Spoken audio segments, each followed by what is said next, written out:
Католиците во Скопје се простуваат со папата Франциск. Точно во 15 часот се огласија камбаните на католичката црква Пресвето срце Исусово.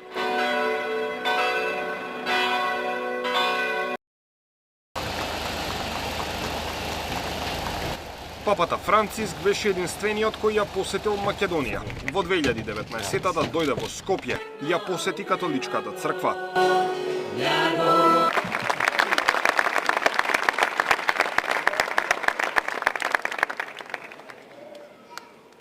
А потоа одржа и миса на плоштадот Македонија.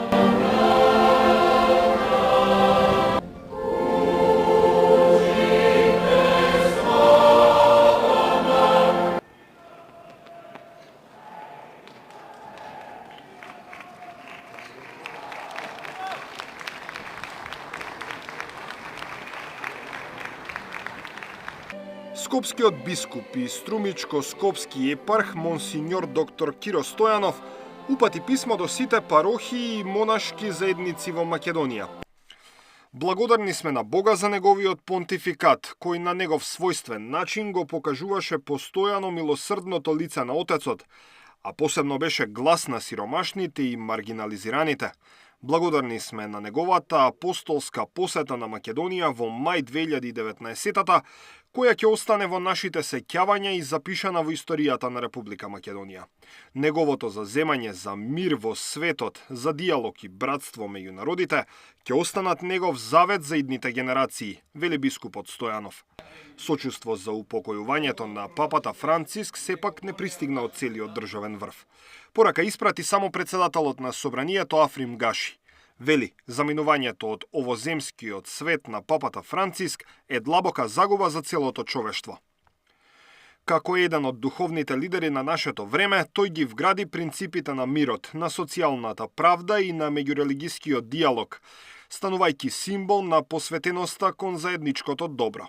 Со својата едноставност, со безусловната љубов кон човекот, папата Франциско допре до срцата на милиони луѓе низ целиот свет, надминувајќи верски, национални или идеолошки граници, рече Гаши. Со папата се простија и светските лидери.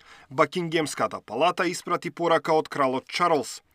Неговата светост ќе биде запаметена по неговото сочувство, неговата грижа за единството на црквата и неговата неуморна посветеност на заедничките каузи на сите луѓе со вера и на оние со добра волја кои работат во корист на другите, велат од Бакингемската палата.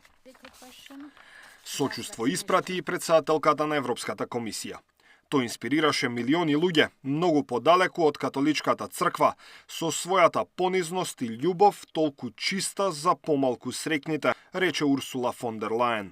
Американскиот подпредседател J.D. Венс е последниот висок политичар кој се сретна со папата Франциск. Тој вчера беше во Ватикан. Моите мисли се со милионите христијани ширум светот кои го сакаа. Бев среќен што го видов вчера, иако беше очигледно дека е многу болен, вели J.D. Венс. Рускиот председател Владимир Путин пак вели дека ќе го помни папата Франциск како бранител на највисоките вредности на хуманизмот и правдата. Во соопштенијето од Кремљ се вели дека Путин имал привилегија да комуницира со овој исклучителен човек во неколку наврати. Папата Франциск во својот мандат отпатува и посети вкупно 47 држави ширум светот, меѓу кои и Македонија. Даниел Василев, Сител телевизија.